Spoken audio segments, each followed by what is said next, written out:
What's up, everybody? How are you? Happy Wednesday. It is the 15th, if I'm correct, absolutely, of February. Time is flying. Always representing Black History Month, always representing Real Talk. Is that what we do? And that's what it's all about. I'm Bill Forster. I got my co-host, Richard Williams, in with me tonight. I'm sure we have some other people dropping in, and that's a beautiful thing. I just want to say what's up to everybody. I hope you're having a beautiful day. And shout out to all the birthday people. Shout out, condolences to anybody that's transitioned. I understand what you're grieving. I've lost several family members. Hey, Stefania, recently. So I know exactly what you're going through. I want to give shout out to sponsors, Soft Illusions Art Gallery. I want to shout out Melba Wilson. I want to shout out Leon Ellis Chocolat, Reggie Wells Quality Speakers. I also want to shout out Ingram Taxes. Definitely shout out Ingram Taxes. You know, it's that time of the season. Ingram Taxes, they'll pop their head in and say what's up to us later on. And I want to also shout out the Daily Arts of Survival magazine. That is #1 martial arts magazine in the country right now, and I hope you all may purchase it. I am in one of them, so I'm a martial artist. Don't tell nobody. But so I had the pleasure of being put in one of those things. Shout out to I see you, Vera, Stefania. What's happening? Shout out to everybody. I want to go in right away, and I want to ask Rich. Rich, how you doing, brother? First and foremost, how you feeling, brother? Hey man, listen, I woke up this morning with the 2 C's. That's what's up. That's what's up. And shout out to everybody chiming in. If you're watching from Facebook, well, not Facebook. If you watch, especially from YouTube, please subscribe to it and show some love. Let everybody know what we do over here at Real Talk, and support us. Support whomever you like, Rich, Chuck, anybody. Just show your love, especially little old B. You know. But I want to ask Rich a question. We just had another mass shooting in the city. No, not in the city. Well, we had a gentleman run amok on in Brooklyn with a U-Haul truck. So I mean, that's kind of like domestic terrorists. We just had a gentleman. I forgot what the city it was. Anybody, please help me out. Shot a bunch of people. Minnesota, thank you. Minnesota, African American. The also got the information that the individual that shot up in Buffalo, he got life. Supposedly, it came down. I think he got life. He deserved more than that if he could give him anything. But what would be your way of trying to stop, like if you was able to sit down at a table with the powers that be, and they said, Rich, what ideas would you think you would implement, try to start in regards to trying to stop mass shootings? Oh man, that's a big one, boy. Yeah, well, that's why we got an hour to chop it up, brother. That's exactly, I mean, the truth is, you got a lot of people who commit these acts for different reasons, But at the end of the day, to me, it boils down to miseducation. People are going through their day to day, pointing fingers at different cultures and races as being the problem, as being their problem. And they're classifying themselves in a group. Like, the white supremacists think every person of color is the reason why they're going through their woes and ills. I heard Farrakhan say one time in an interview, to a group of white supremacists when they were complaining about how all of the different races are are sucking up welfare, and you know, that's why you got white people that are poor and this and that. And Farrakhan said, man, this country is ran by your people, you know. And if it was ran by me, none of my people would be like y'all, you know. But, you know, this whole thing about, you know, people going out and shooting people because they black, shooting people because they Chinese, and you know, it's miseducation is blaming these different people, groups of people, for your problems, and that's not the truth. You know, a lot of people are not even aware that the majority of people that are on public assistance are Caucasian. You know, just think about it. During slavery, right? The labor was free. So if you were a white man that was poor looking to get a job, where you going to work at? I mean, where could you go to get a job if you were a poor white man? Because every other white man that had means had free labor. They just simply bought them a slave and breeded more slaves so they can have free labor. So the only job that a white man or woman would have would be watching slaves, you know, make sure they didn't run away. But at the end of the day, there was a lot of hostility blamed on us for being slaves. You know, there's a lot of hostility to this day that blames us for all of the problems that are going on in this city. I mean, we got redlined. We're forced to live in certain areas. We're denied certain things, regardless of what some well-to-do black folks say. You know, the majority is still denied. I mean, especially through education. You know, you go to the public school system, there's nothing about it that resembles people of color. Everything that's taught is that we were slaves. Martin Luther King came along, and kumbaya, that's to where we are today, where we had a black president. But at the end of the day, you can't go into a public school and open up a book and get the truth out of a history class. You know, and that miseducation is not just affecting the people of color, it's making white people think that that shit is true about us. Yeah. So they act accordingly. I just put up a post recently about where history started for us and for them. You know what I'm saying? And no disrespect to anybody that's white that's watching us. We appreciate you support, but sometimes this is real talk. It's not real. It's not talk sensitive. So you know, we always got to keep it 100 when it says that. I got my man Ty in the building. He's coming in on the movement. Ty, the question that we asked in regards to the video down a little bit. Yeah. With the question we asked in regards to mass shootings are, if you was able to sit down with the masses, what would be your solution, or what would be one of the things that you would want to do to try to rectify mass shootings in this country, domestic violence, domestic terrorists, not domestic violence, domestic terrorists? Aside from gun control? Whatever, brother, whatever you feeling, bro. Whatever it is you want to say. Well, here's the thing, and I thought about it. It's funny you asked that question. That's a very good question, because I thought about it earlier today when I was watching the View discussion regarding gun control, and they only bring it up every time, you know, when something happens, you know. But in where we come from, there's shootings all the time, every day. And I think they brought it up because of the Michigan State shooting. But here's the deal. You know, the truth of the matter is they don't really regulate purchasing of guns. You know, the country will have you thinking they do, but they don't. There's simple ways. The same way you are responsible for your car or your house is the same way you should be responsible for your gun.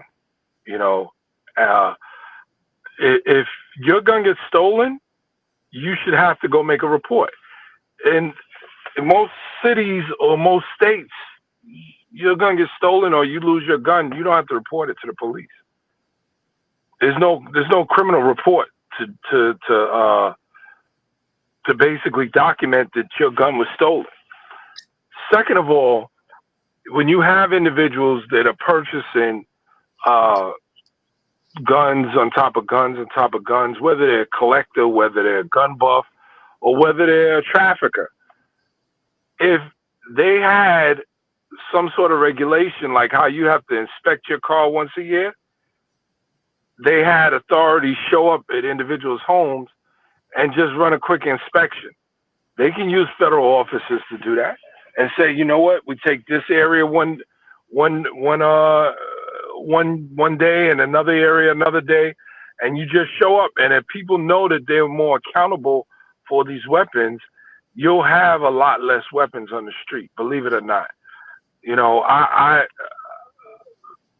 Bill knows what I did is I dealt with gun trafficking for 18 years while I was in law enforcement.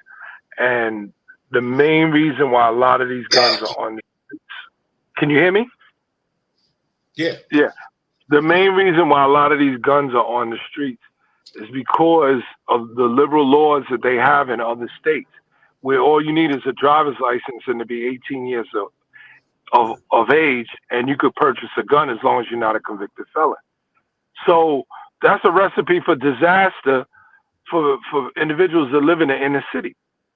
You know, like, and, you know, Todd, let me interject for a minute. And I was glad that you brought up what you did in lieu of your law enforcement background, because I was going to ask you, you know better than me, and I would say maybe better than Rich in that aspect, because this was your field of expertise. Like like you said, the liberal laws in other states, PA, not DC, like Virginia, all down to 95. Yeah, it's all down on 95. Yes. Yeah, from Virginia on down. Mm-hmm. Yeah.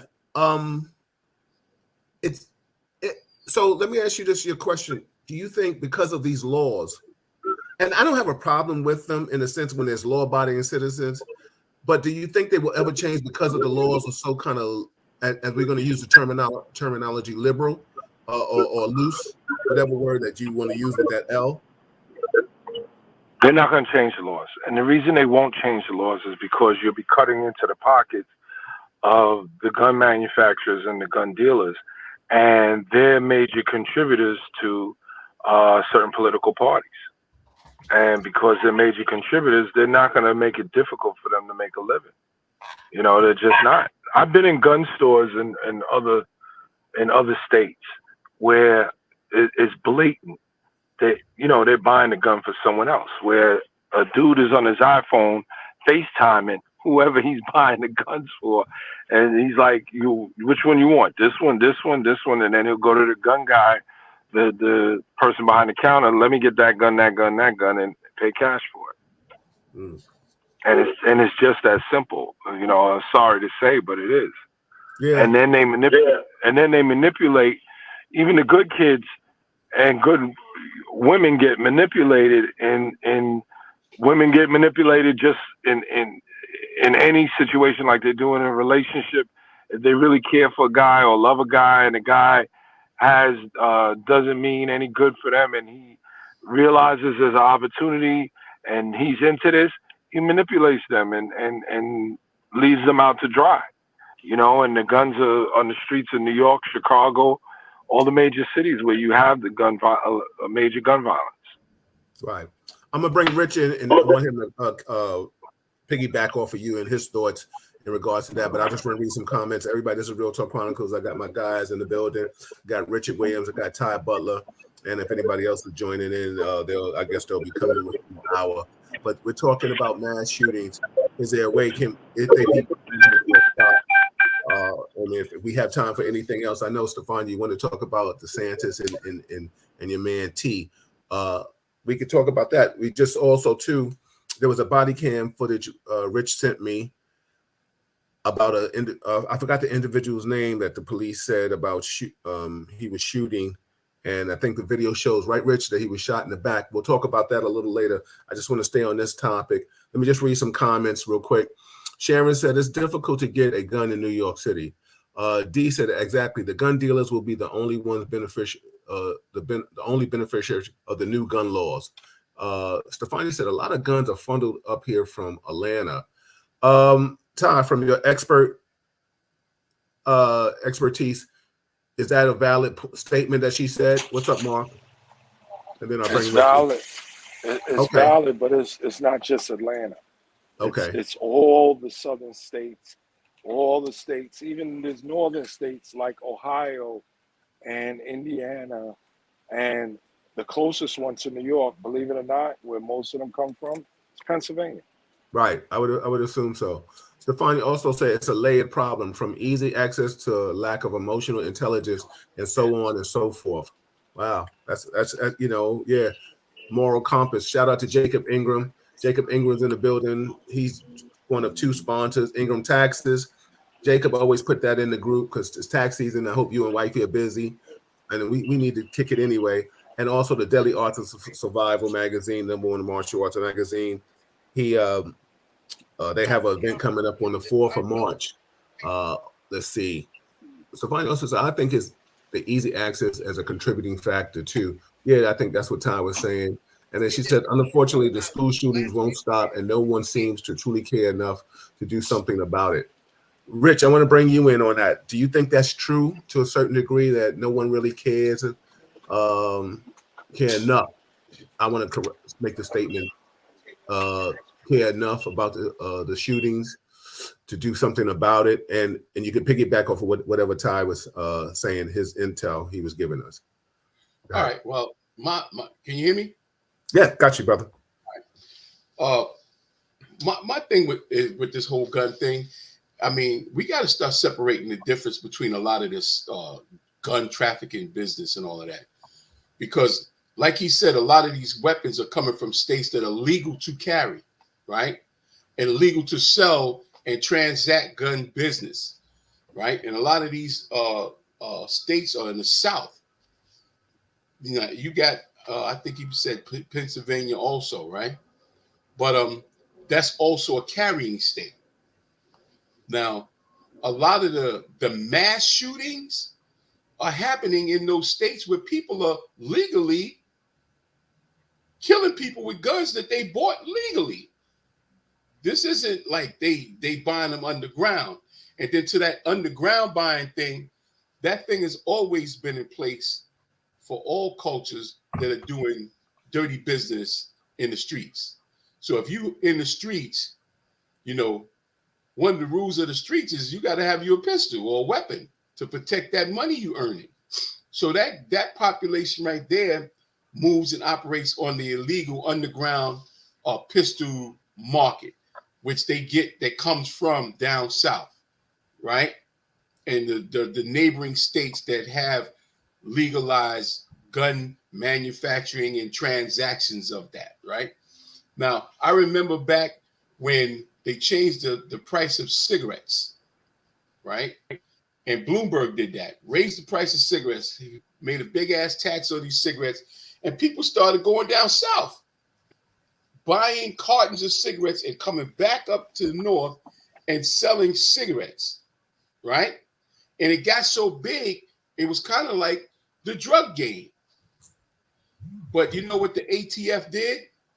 They started cracking down on that by simply sitting at these outlets that sold cartons of cigarettes, because first they were telling these dealers they were limited to how many cartons they could sell to an individual. And then they circumvented that and got around that somehow. But what they started doing was just sitting at these outlets, looking at the license plates and the different cars that were coming in, buying duffel bags and crates full of cigarettes, follow them on the highway, pull them over, and catch them on the highway, and charge them from state to state from the lines they crossed. And that put the smash on them cigarettes. Cigarettes ain't that hustle is not like it used to be. I'm not saying they got rid of it altogether, but they had a system in how to do it. Now, the same thing they did with those cigarettes is the same thing they can do with those weapons. They go to those outlets, they sit there, and they wait for them to make that transaction, and they catch them on the highway before they even get up here. Yeah, that's what they used to do. And let me just ask this: I'm gonna make this statement, and you can agree or disagree, you or Ty, and then I'm gonna read a comment from my girl D. I can't hear you. Can you hear me? I can hear you. Okay, you hear me, Ty? Ty, can you hear me? Everybody, this is Real Talk Chronicles. I'm your host, Bill Forster, with my co-host Ty Butler, and Richard Williams. First and foremost, in the suburbs, it's not where the violence is. It's always, most of the violence of these gun problems are happening in the city. Because I hate to say it, it seems like in the suburbs, even if you're not like-minded, you're like carried. You're that gun person that you want to have that gun. So you're not really trying to maybe get into that altercation or get into that situation. But now here's the question that I want to ask off of what Dee says. She says, as long as gun violence doesn't affect the politician's backyard, they will continue to ignore the rise in gun violence. What's your thoughts on that, Rich? And then I'll come to you, Ty, or y'all can interchange. Shout out to Nathan Ingram in the building. Like I was saying before, man, a lot of this gun violence, when it comes to the inner city, is related to hustling, drug dealing, and things of that nature, gang violence, and all that. And those guns come from those neighboring states, just like the drugs they sell. You know, they don't grow marijuana, and well, marijuana is legal now, but they don't grow heroin and cocaine and all of these different opioids. They don't make them in the hood.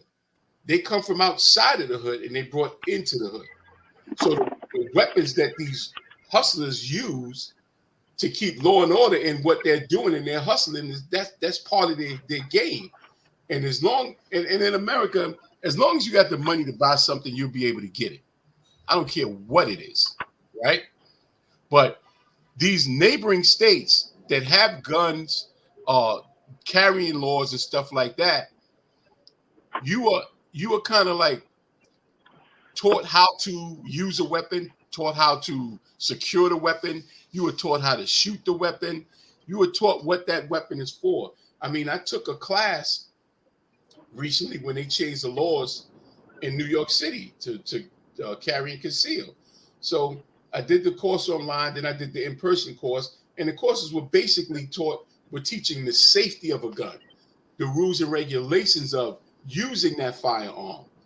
And these are things that you don't get a chance to legally learn in New York City as some dude running around in the street that could just buy any kind of gun, don't know whether the gun work or not, don't know the effect that gun is going to have or even the laws that it entails. Or they know if they get caught with it, they might go to jail.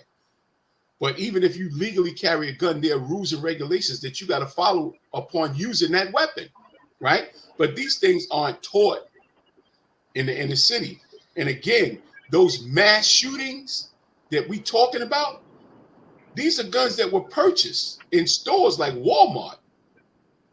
And they got assault weapons and assault rifles. And these people literally walk down the street with that weapon till they get to their destination and then start firing.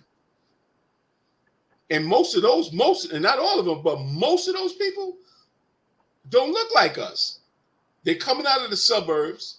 They're coming from backgrounds that are supposed to be better than the ones that I came back from in the city, where I got to duck and dodge, the gunfire from gang violence and all of that, right? But these kids are walking down the street with assault rifles that are legally bought, get to their destination, kill everybody that don't look like them, and then they manage to make it to the precinct and get McDonald's. So hold on, I'm going to ask you a question. I just wanted to shout out to Nathan Ingram's in the building, the manager, the owner, him and his son Jacob of the Daily Arts and Survival magazine. These are the last two ones. I've definitely got to send them the pictures with all these magazines. These are wonderful magazines. Excellent reading for people that you may know that you didn't even know was in the martial arts, and you were like, "Oh, that's my neighbor. I didn't know." Shout out to Nathan Ingram and Jacob Ingram in the building, sponsors of Real Talk Chronicles. I want to ask you, so do you think my point is, I think something what Dee was saying, she's just like she said, so most of the cigarettes were coming from the Chinatown businesses. They are still selling in the smoke shops. A lot of times crimes is happening right now in like in Harlem right now, there's a fluctuation of these crimes, like shootings happening in the 2-8 in the smoke shops and stuff like that. Over the weekend there was 12 people shot. I had just got a video. I'll send it to you two when we get offline, about an individual that was carrying a gun I think, was he in Atlanta or something? And he was a gangbanger, and he altered the gun to make it automatic. Fully auto. Yeah, a fully auto. Yeah, right, exactly, Ty. So, do you think it's just a business? I mean, more from a profitable standpoint, fellas, that a person now, you know the laws. You're not supposed to purchase these guns and sell them, and then they distort the guns, alter the guns, scratch out the serial numbers and stuff like that. But it is what it is. How do we stop it? Ty, and then I'll come to you, Rich. Rich, both of y'all both Well, get hold on. Let me interchangeable with say this. this before Ty jumps in. What's the number 1 game on PlayStation and Xbox? Violence. All of these games are violent games where you got a weapon going through cities, killing people. And this is a video game. And these people are doing this for fun. And then sometimes they don't make the distinction between reality and killing somebody on the screen. But this is what's being, this is the subliminal message that our kids are getting when we're buying our kids these games, Call of Duty and what is that? Where they steal the car. I forgot the name of that. I don't play video games, but this is what's going on for fun. Grand Theft Auto. Yeah. So this is what we buying our kids, and when we sitting up playing this shit, and then when real life comes in, they want that gun. They want that shit. And somebody comes along and say, yo, I got it. So now they got it. And it'd be a bunch of punk ass motherfuckers that don't know how to fight that now got a gun. You don't see fights no more in the street for the most part. Motherfucker get punched in his mouth, he's running to go get his gun if he don't already have it in his pocket. And then shoot everybody but the person he was supposed to be shooting. And in his head, he's that dude now. Yeah, I want you two to interchange, converse on this. Ty, you can come in whenever you want to. I'm double dipping on something, but I want you, Ty, I want your thoughts on what Richard was saying, and I want you guys to converse until I step back on to something. Go ahead. I agree with Rich. That the inner city kids or people aren't really trained. Those who are getting illegal guns, the ones who are getting illegal guns, have to go through the training, like you said, the concealed carry class or whatever have it. The issue is this: it's supply and demand, and it has affected people of who are in politics, where you had that aide to the governor who was killed in Brooklyn a few years back during Juve, where you had the senator who was shot out in Phoenix. You've had situations where it has hit home with people in politics. And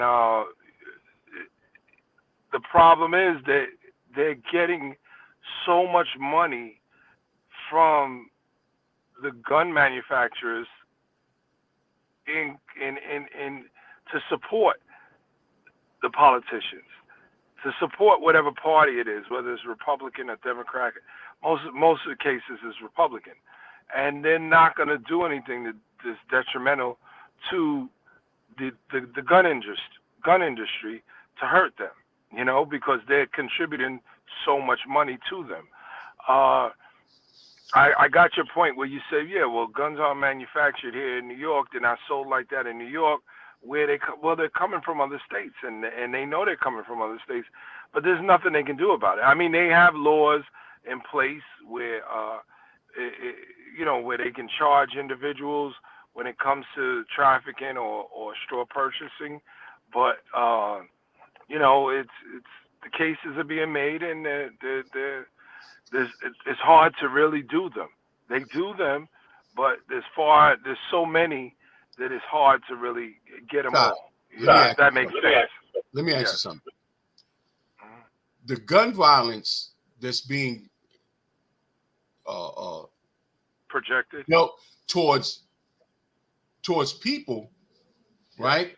These are illegal guns that are coming in, and they're shooting innocent bystanders, everyday citizens that have nothing to do with that shit that's going on. And my father used to have this saying: "It ain't no fun when the rabbit got the gun." Mm-hmm. So if every citizen, law-abiding citizen, is allowed to go through that procedure of carrying a weapon, taking those classes on how to secure that weapon, fire that weapon, because the average citizen that works every day is not trying to go to jail because they made a mistake shooting the motherfucker by mistake, right? But in the same token, if I'm in the streets and some group of motherfuckers run up on me with a pistol, would I rather have my gun with me or not? But I would have rather took those classes, concealed that weapon, travel with my family, make sure my family is safe, or not, and say, well, let the law handle this when they can't. It's out of control. If underworld people want to get weapons, they're gonna get them. All right. I don't disagree with you, but by making New York a carry state like in the South, I think would be a tragic mistake. It's already a carry state. Well, you know what I mean. Legally, the people that's carrying them is the ones that's doing it illegally. Yeah, I got you, but they want to make New York a legal carry state, okay? And that would be a big mistake because you're going to have individuals. Okay, understand that. Carrying a gun, that are trained on how to shoot a gun, trained on the laws and regulations of it, right? Forget about being trained. Okay, understand this. Carrying a gun and shooting a gun is two totally different mentalities. Okay, it takes more than just being trained to be able to pull the trigger in a situation or be able to handle yourself in a situation where you got to defend yourself and dealing with a stressful situation. I'll give you a scenario, and it has nothing to do with New York, and I'll show you exactly how it can backfire on you. And it just happened a few days ago. A young man who I'm friends with his father. The young man is about 36 years old. Him and his father just opened a bar lounge recently, right? Nice bar lounge, a franchise. And they were the father and son were on their way to the son's house. He just purchased $1 million home, has his girlfriend living with him, had a dispute with the girlfriend. While the son was out of the house, the girlfriend decides she's going to have her brother and another guy come and move all the stuff out of the house. He comes back and catches them, and now a fight ensues, and my friend's son has a gun on him, and when he gets jumped, he turns around and shoots the brother and kills him. You know he's being held without bail right now. The kid has no record. He owns a club. He's a college grad. He's a good kid. Now, I give you that scenario because you have to understand you're going to be putting a lot more individuals, law-abiding individuals, in jail when you start doing this carry thing because everybody doesn't have the mentality to handle and shoot a gun in. You got cops that ain't in the right mindset to handle and shoot guns when they're in a stressful situation. And I know Bill and Chuck will agree with me on that. So, I mean, it is what it is, you know. Yeah, but I mean, I can understand that being one case, but how would you feel if the city was policed by police officers with no gun like they got in England? It can't be done. They doing it in England? Yeah, they're doing it in England. They're doing it in England because that was a place where they weren't known for having guns. You understand what I'm saying? The England can get guns just like any place else, brother. And I'm gonna say this to you. No, I'm telling you, they were not a place. Do you know how long you have to be you have to go to school to become a police officer. Training. I understand that, but what I'm telling 3 you, years. telling you is this. You go through What 3 I'm years telling, of training.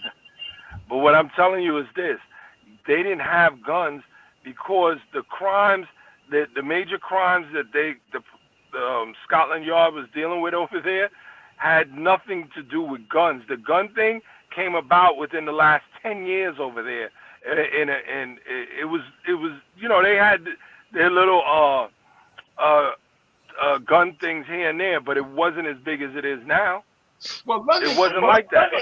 London always did have a unit of police officers that do carry weapons, right? Yeah, but they weren't dealing. Walks the beat, they don't have weapons. They don't have guns, right? No, they don't. Don't. And they weren't dealing with shootings like they were then. Hold on, fellas. Give me a second. I just want to make a public service announcement. Shout out to everybody watching. This is Real Talk Chronicles. I got Richard Williams, Ty Butler, and I got my man Chuck Richards in the got my panel with me. I see you, Amir. Hey, Yolanda, Dana. I'm going to shout you all out. D got some comments. I'm definitely going to read it. Mark has some comments. Chuck, I hope you're catching up to what we were talking about. We started off the question talking about mass shootings and what would you do if you sat down with the masses to talk about how would you try to prevent or rectify the situation. We've already discussed where we think the gun problem has occurred from. And, we're under the assumption, of course, that it's a monetary thing. And Rich and Ty were getting into a nice debate on the processes of what you just heard. I just want to read some comments, and I want to bring you in, Chuck, and then I want Ty and Rich to get back into what they were saying. Everybody, this is Real Talk Chronicles. I hope you like it. Subscribe to it, please. Mark said, Bill, I truly believe this is planned. People are using more incendiary rounds than ever. These people are making their own weapons and ammo. As far as so many people getting shot in the city.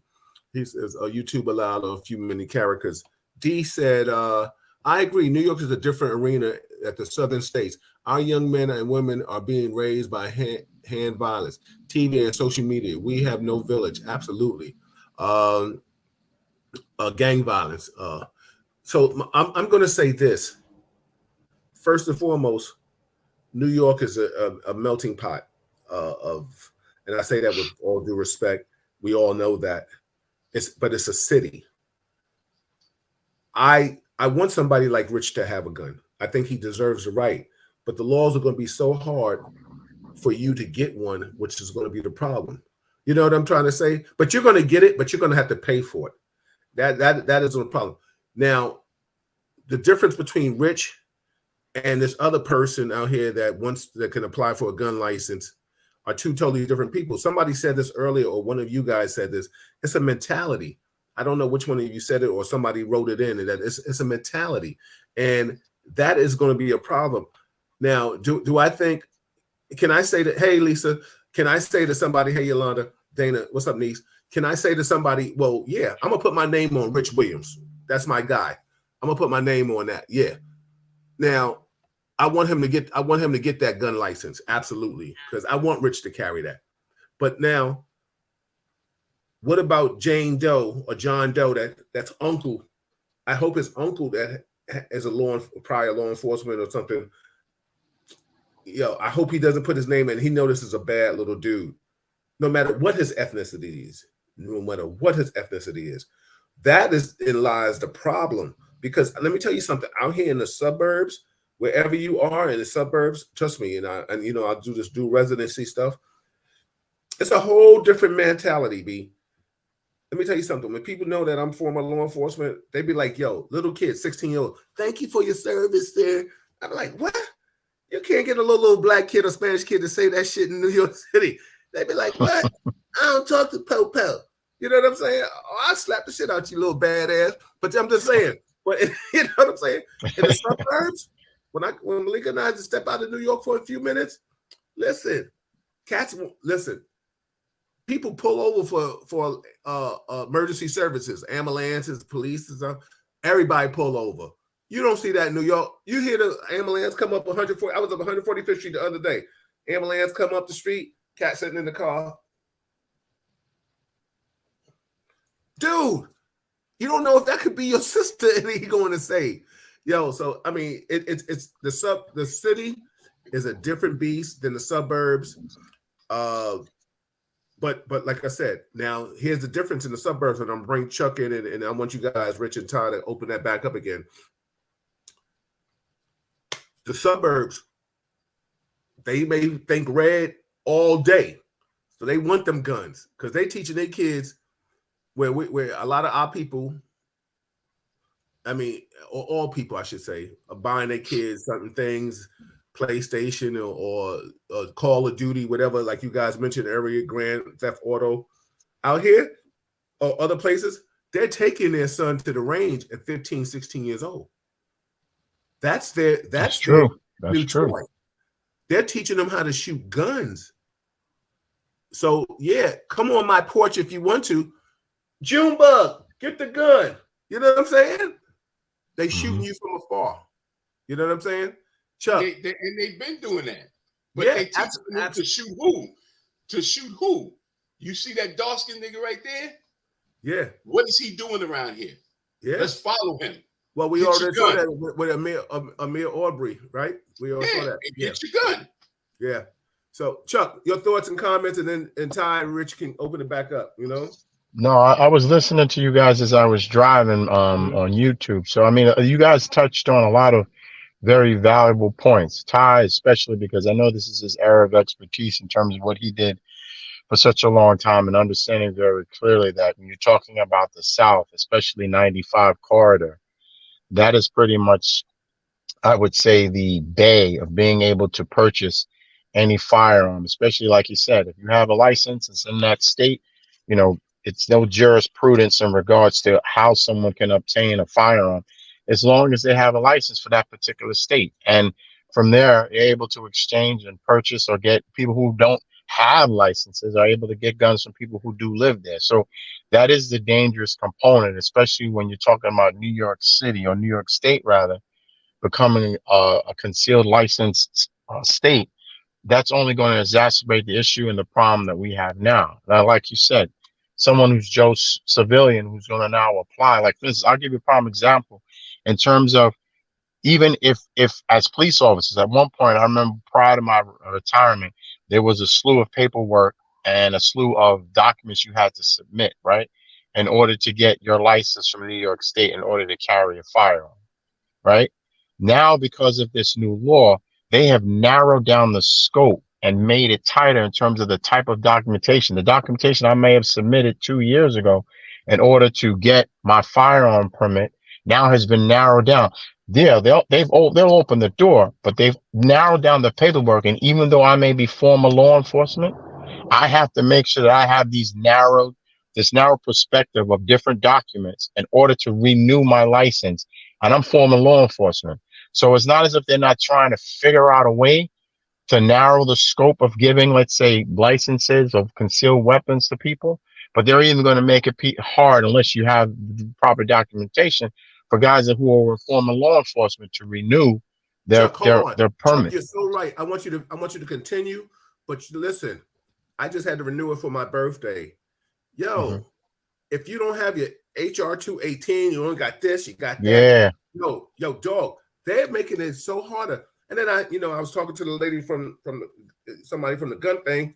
It was like, well, things change with time. I didn't want to hear that shit. Like, yo, listen, right. What's the use of having this title, former law enforcement, if it's just or if I just fall into John and Jane Q public? Only thing is, only thing you're doing for me is waiving the gun fee. That's all you're doing for me. That's all it is. Yeah. Let me ask you guys something. Can I ask you guys something? All you former law enforcement guys, right? That before you were law enforcement, you were civilian like me, right? You got on the job that required you to carry that weapon. Now you're not on the job. Suppose they tell you straight up, you can't have a gun just like I can't have a gun. How would you feel about that? Well, I wouldn't like it, but I have to go back to my old roots, baby. But I'm just asking you, because Ty said, it wouldn't help the problem that's going on now. You're not a cop no more. So what do you need a gun for? You're a regular citizen. I'm gonna tell you why we need the gun, because of I know, because of the shit you did before. Exactly. Okay. Right. Okay. But what about the average citizen No, but Rich, that shit just like, comes with the game. You got to say, but you know, like every people. cop doesn't fall into that category where they got that drama that's going to follow them. You got I'm sorry. Say that again, Richard.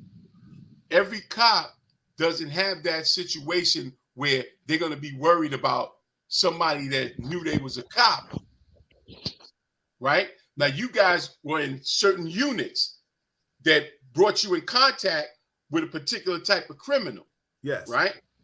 Right. So that's understandable, right? But at the end of the day, the job you guys were doing was a good job. Them motherfuckers got locked the fuck up. Right. So, but they also come out, and there's also a thing called retaliation. I'll let Chuck and Todd take it over. Go ahead, Rich. I know.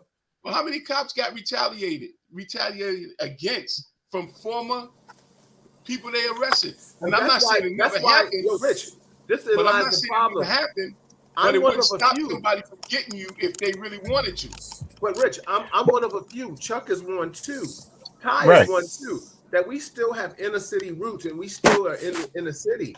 That we still are in the 5 boroughs that we did law enforcement. So at any given moment, somebody that did 20 years over us or 15 years over us in those units can be out. And because I do a brunch party every third Saturday of the month, right? Anybody can be invited someplace or at a certain club or a lounge or a bar, and next thing you know, you see dude, and next thing you know, he looked. I was in the G bar, and then I one time Chuck to come in, and I read some comments because we got comments coming in from Texas, and I think Vanessa, where are you from? You're in Georgia, right?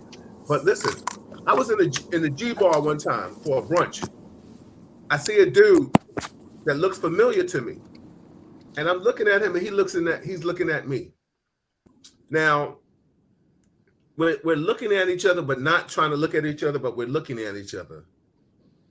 Then it comes to me. This is somebody that I touched, right? Because, he didn't know how to speak good English to me. You know what I'm saying? I'll just leave it right there. Okay. Okay, but now you're a civilian, and he's a civilian, but now you're a civilian. I'm gonna tell you where this went, though. But see, this is where I'm gonna tell you where this went, though. So when we realized it, we both kind of looked at each other like, oh.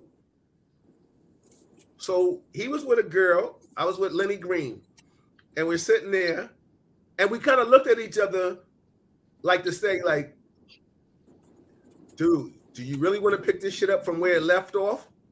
Because hold on, Rich. Hold on. You didn't shoot him. You beat his ass, right? But a lot of times, it's not about the shoot. It's about the person feeling bad that he got arrested and did the time. Another situation, a dude that I locked up wanted to fight me in court.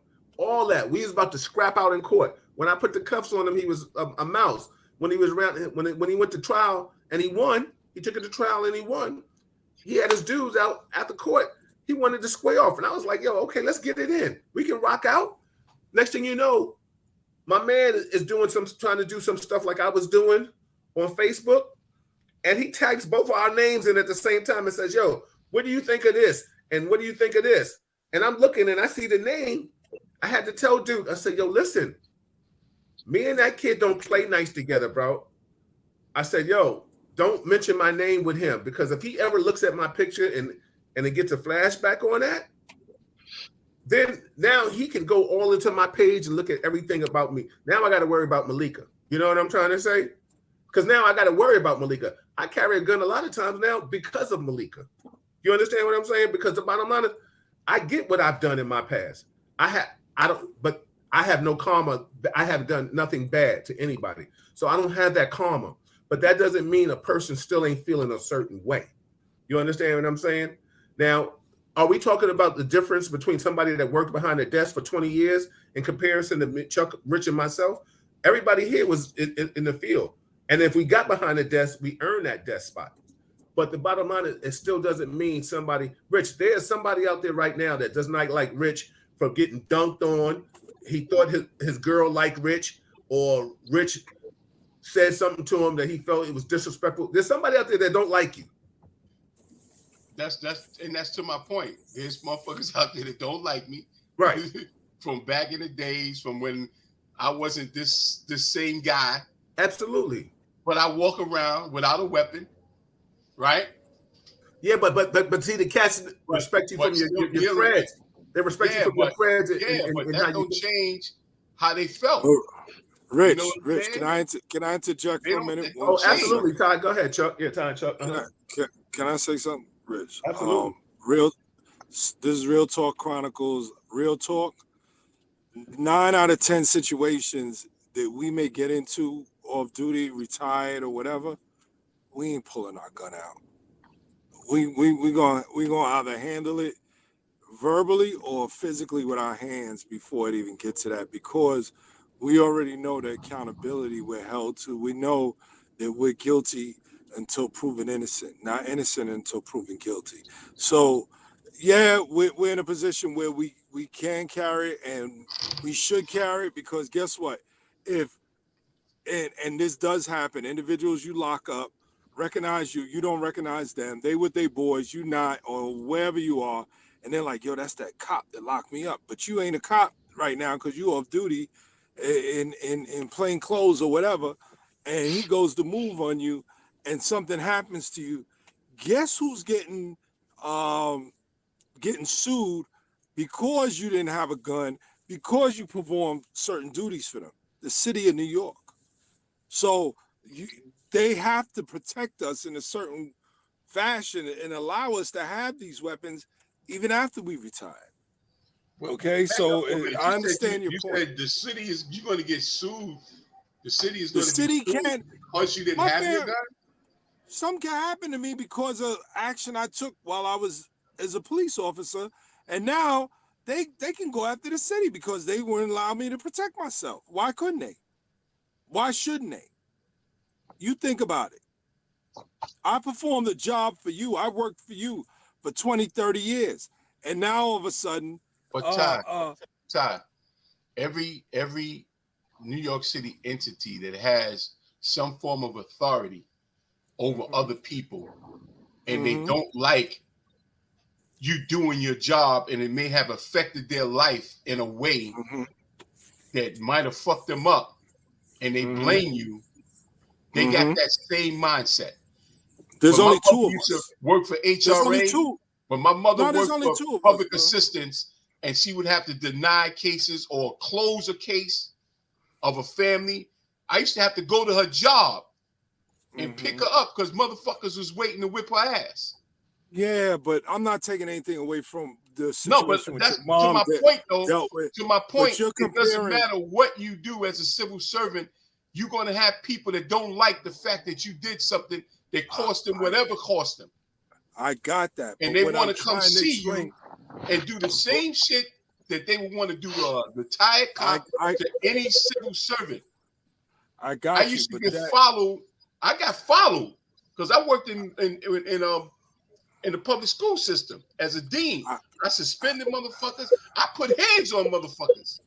And I got you. I used to go to niggas' blocks. I used to go to their fucking block because they threatened me.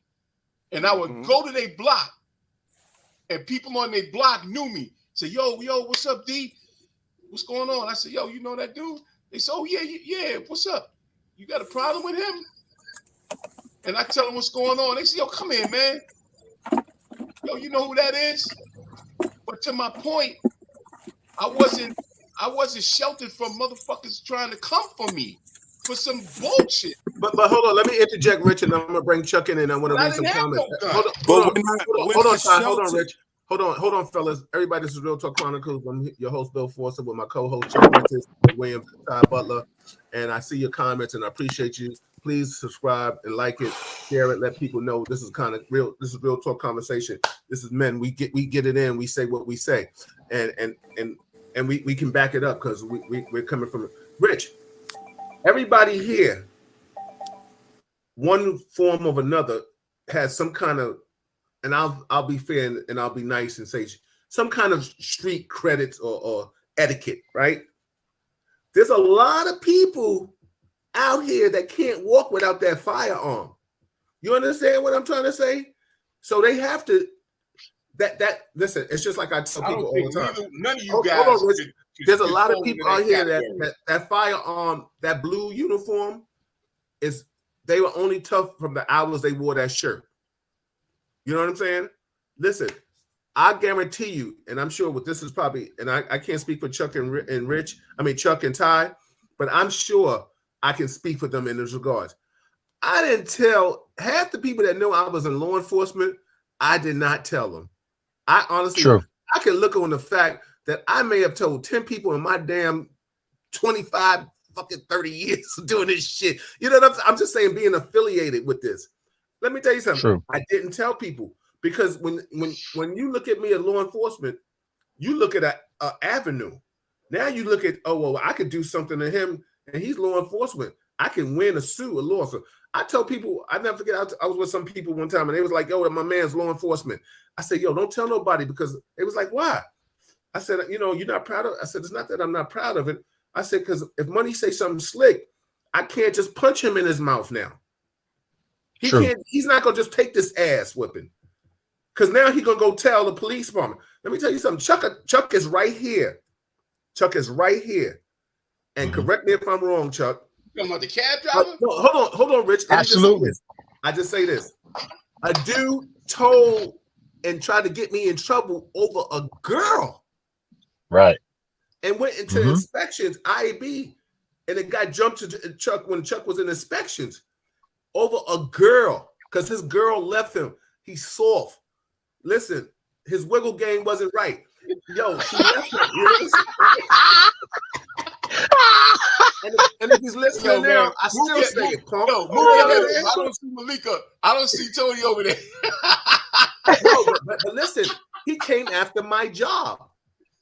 He came after my job. And I had to sit back and eat that.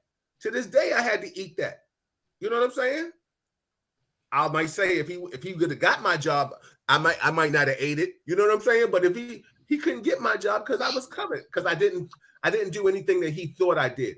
Chuck, am I lying? Just you don't have to go into it. No, 100%, brother, 100%. This job is the thing about once someone realizes and has an understanding that you're in law enforcement, you have to understand that you're an open target, whether it be physically, whether it be financially, whether it be politically, you are a target. So the unfortunate thing to do is that you have to protect yourself by limiting the people that know that you're in law enforcement. People used to ask me what I did for a living. I said to them I worked for the Department of Sanitation. And it used to be, and either one or two things would happen. Either the person found me appealing based on my dialogue and my conversation and continued to have a conversation because I said I worked for the Department of Sanitation, or they got totally turned off because as far as they were concerned, all I did was fuck with garbage all damn day. What this guy going to contribute? He's a dummy or he's a fool. So they would walk away from me. So it didn't make a difference. But the main thing was I had to pretty much protect what I did. And there were times I would, whether I be with friends or family, say, whoa. Don't tell anybody I'm a cop. Don't tell them I'm in law enforcement. Don't do that shit. If they ask you what I do, I work for the Department of Sanitation. I think the only time that backfired on me is when I said it and the guy actually worked at some sanitation depot and asked me which one, and wanted to know the number and the truck and all.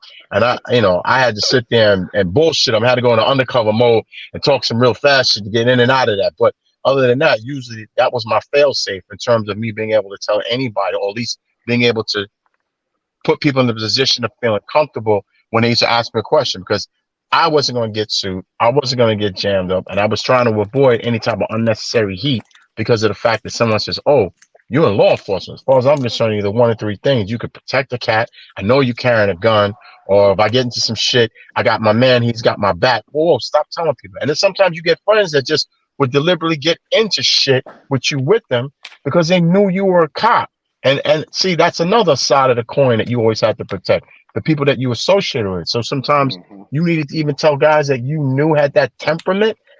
When they say, hey, we're going to the bar, boys from your block, we're going to go over to the Harlem Tavern and hang out. Who's going to be over there with you? Oh, it's going to be Rick, Vito.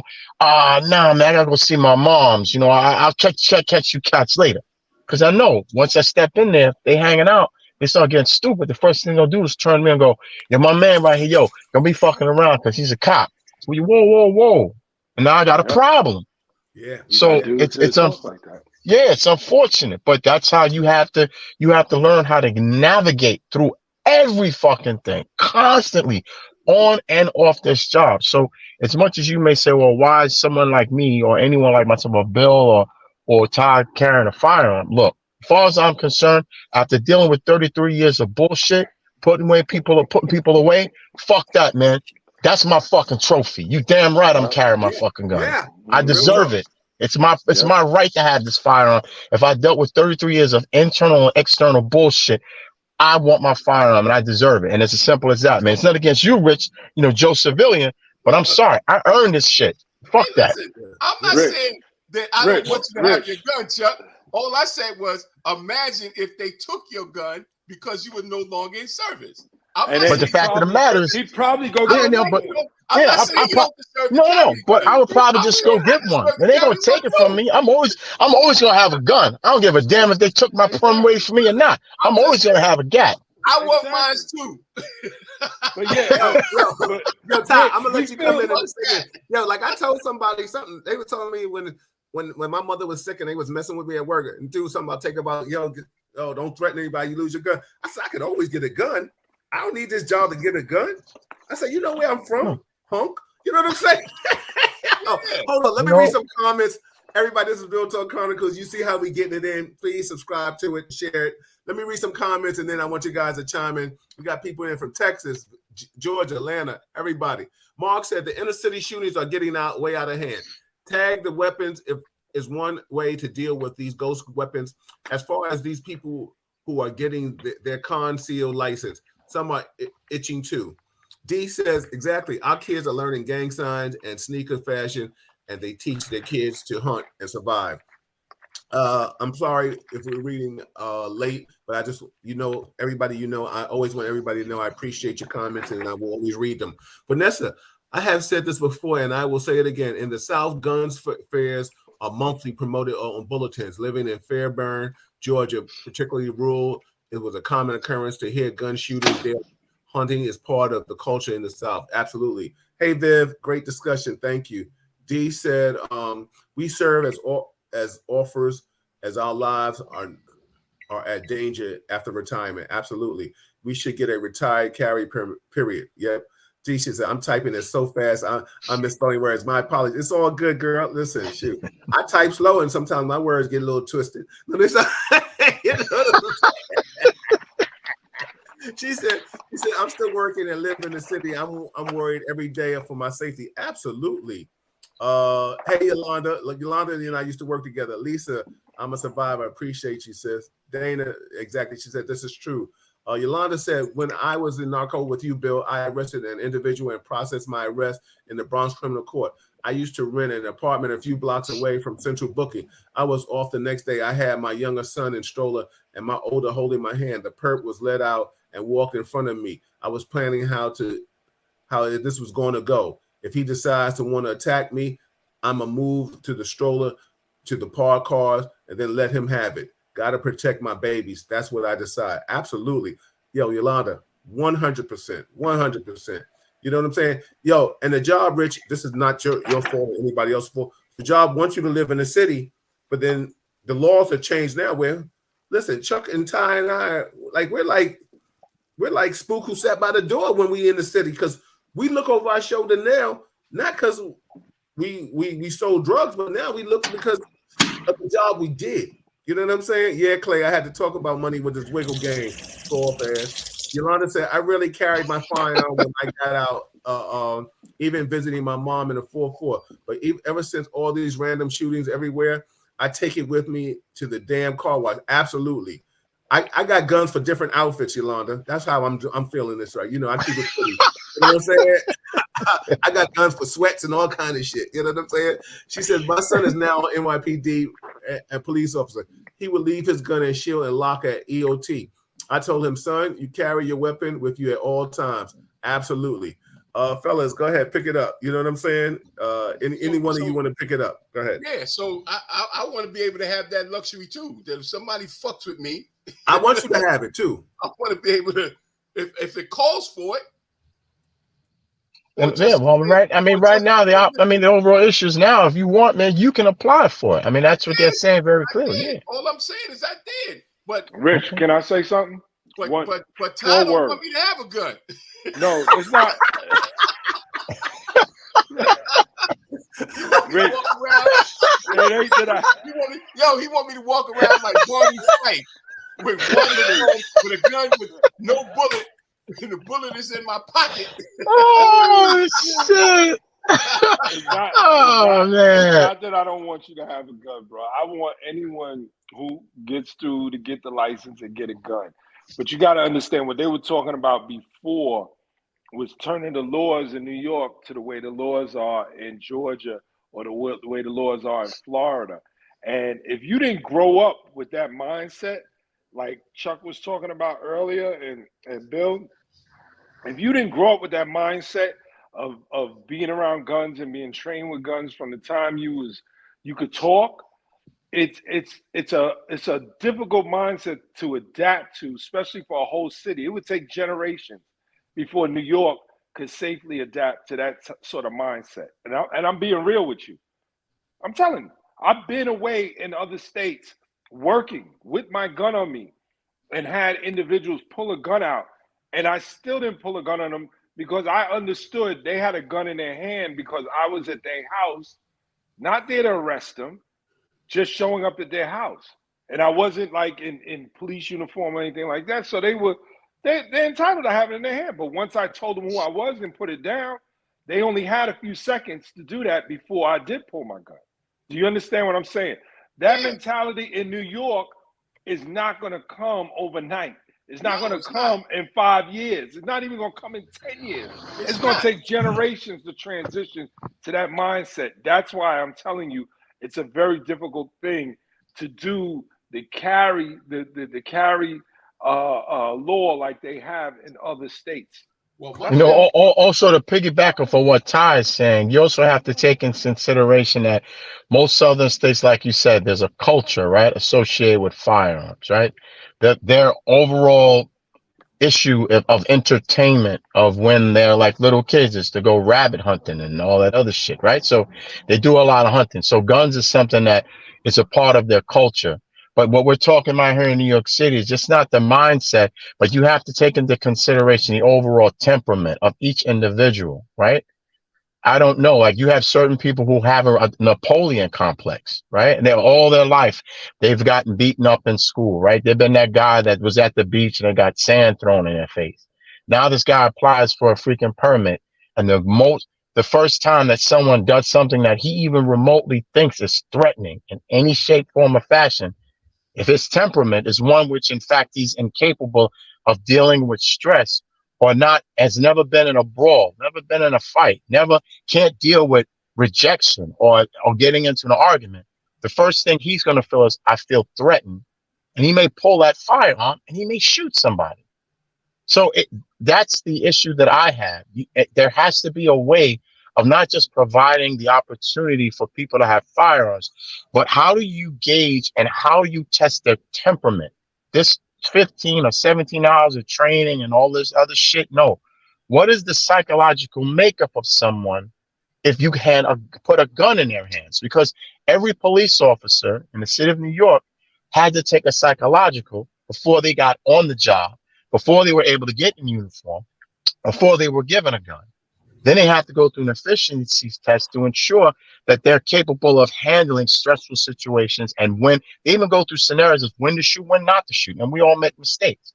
Then if you were an undercover, you had to go through another course of training and you had to take another psychological, because now the issue is different. The issue is that now you're out of uniform and now you're in even more stressful situations. What is your temperament?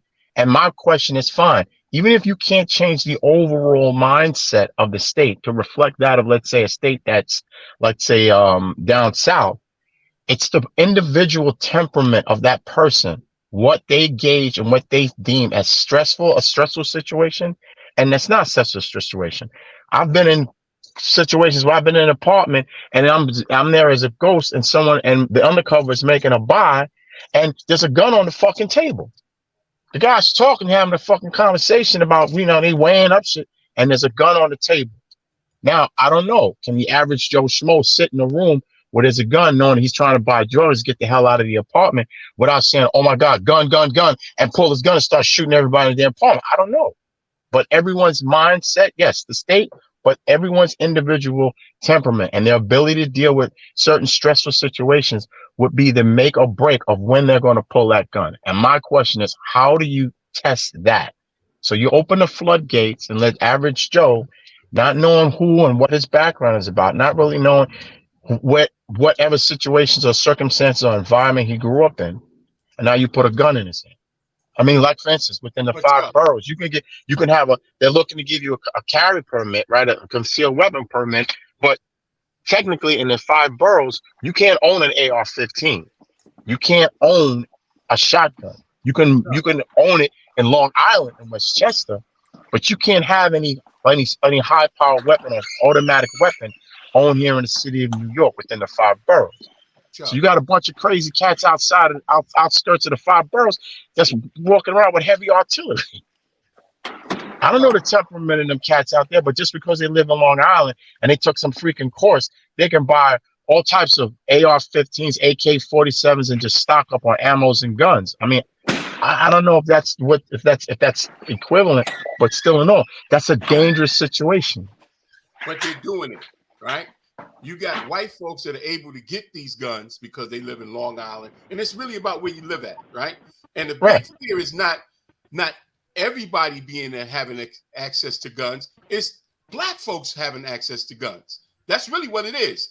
You old enough to remember when Bernie Gatz got on the subway and shot 3 black dudes. Mm-hmm. This motherfucker was praised when he should have been locked the fuck up.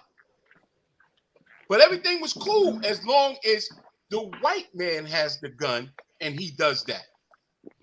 The big fear is that law-abiding black people will have guns. I agree. Right? Because the ones that don't abide by the law already got them. Right? I agree. But the fear is that law-abiding black people will now have guns, and they have to be held to the same standard that white folks are held to.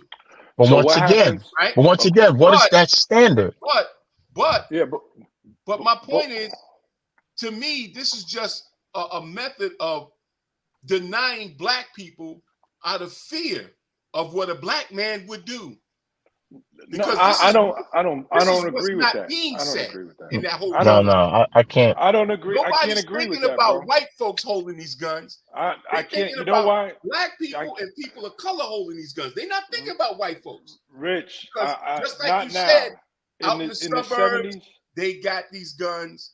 They got dual residencies like Bill and some of us, and they living in the city. I can't agree with that. In case in point, like I pointed out, Bernie Gatz, when that motherfucker did that, you had cops siding with this motherfucker for shooting what he considered to be 3 guys that was going to try to rob him. Once again, temperament. Mm-hmm. Temperament. Like that is, you just gave me my prime example. Temperament. What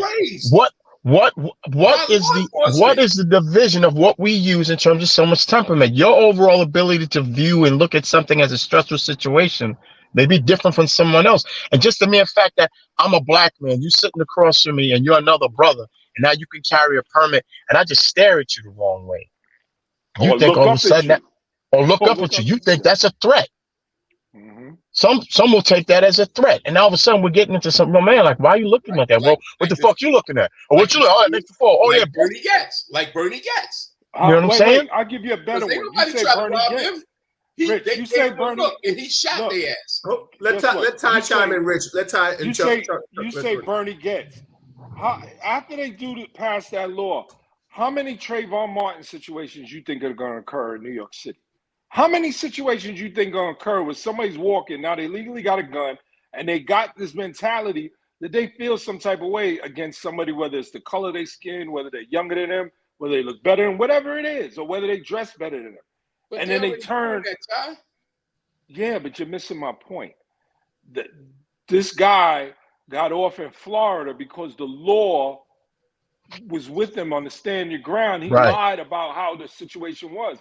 How Exactly. many situations you think are going to start to occur like that in New York City with somebody who just isn't built like that, but they were able to get a gun permit, and now they're going to go around trying people. They're going to be looking. You know how many times somebody looked at They're gonna me? be thinking of Superman.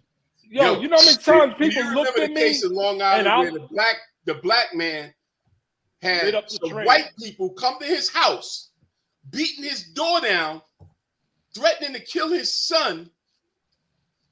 They kicked his door open and he shot them.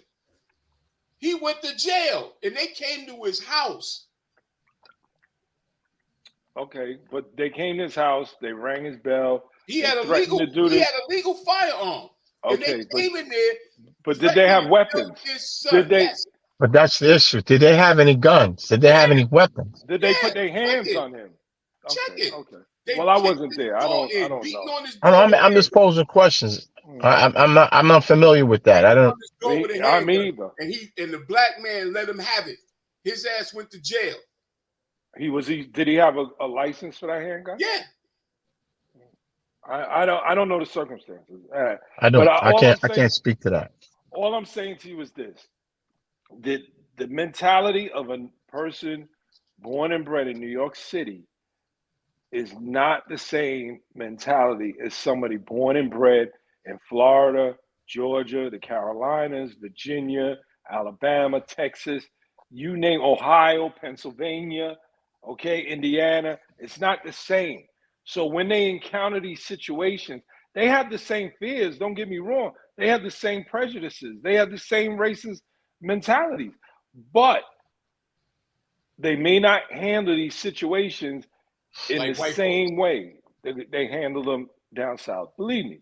Trust me. There'll be a lot more killings than there is now. Everybody, let me say this, brother. Let me get a piece in.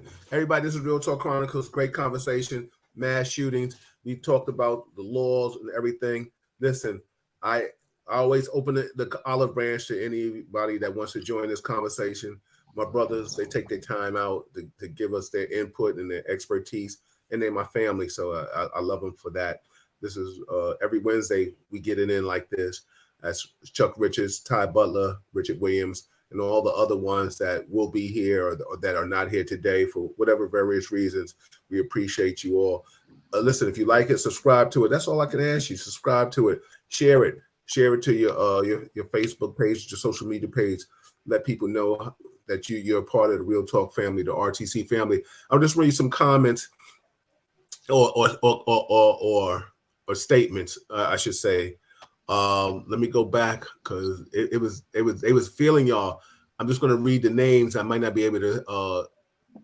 You might pick up where they heard you saying this at. Lisa was like 100. She, I guess they was laughing at me talking crazy about the Wiggle game and stuff like that. Yolanda said I'd rather. She talked about that. Stefania's in the building like this. Shout out Yolanda, always my sister. Clay says, he said, it comes with the territory. Respect goes a long way. I don't see cats coming back on the police if the job is done. What's so funny? Let me just say this, and maybe Chuck and Ty can co-sign this or not. I've been scrutinized and judged for what my other ethnicity partners have done. When I say partners, I'm talking about people that wore the blue shirt. I've been at the FDR Park and I had a shirt on that said some. That's why I don't wear no damn buff shirts anymore. No, I was playing ball in the FDR Park years ago at 2-8. You get on the job, you happy, you want to rep, you want to rep your command, you want to rep the job. This shit's gonna pay me, and you just like I want to rep. I'll rep 141st all day, every day. I rep Harlem, New York City. Dude was like, "Oh, you law enforcement? You popo? I don't like popo." So he trying to body me up on the court. I said, "You got the right cat, baby. Give me that ball." I told my man, "Give me the ball." Listen, I tried to abuse him in that paint. You know what I'm saying? And listen, I said, I don't like popo either. Come on, what you got next? I took all that win out of sale. So I'm just saying, cats, like Ty, Chuck, and myself, I'm sure they can contest to this or they can disagree. I get judged for what every other officer is still doing to this day, and the ones that have done in the past, and the ones have done on my era. I still can't fight it. I've spoken around this country. People have said to me, "What are you doing now?" I said, "I'm sitting here talking to your monkey ass. What the hell does you want me to do?" You know what I'm saying? I'm sitting here trying to give you some insight so you don't get killed. The problem is not some of us. They will keep the Ties, the Chucks, and the Bills away from each other so we won't form Voltron. There are other brothers out here. Ty knows this. Chuck knows this. These two brothers can contest. Rich, you know this because you're with me right now. I've reached out to other brothers and put them on to speaking at events and seminars.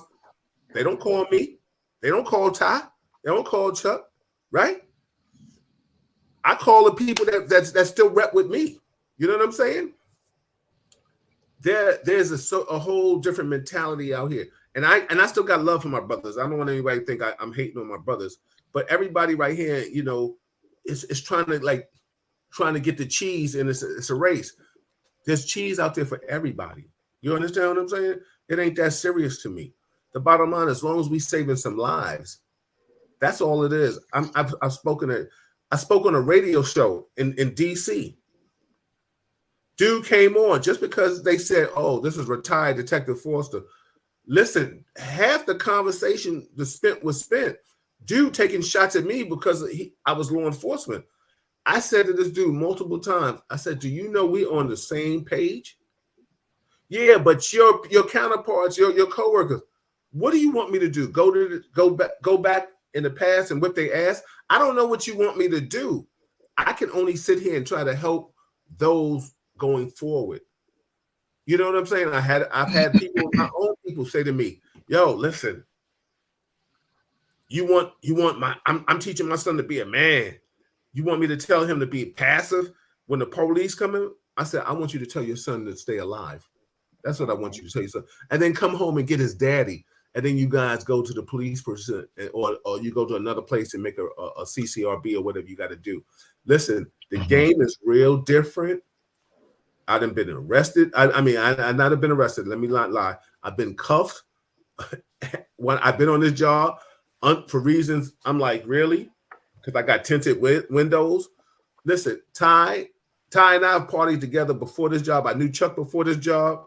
Chuck will tell you, Chuck was with the Guardians Hard Body.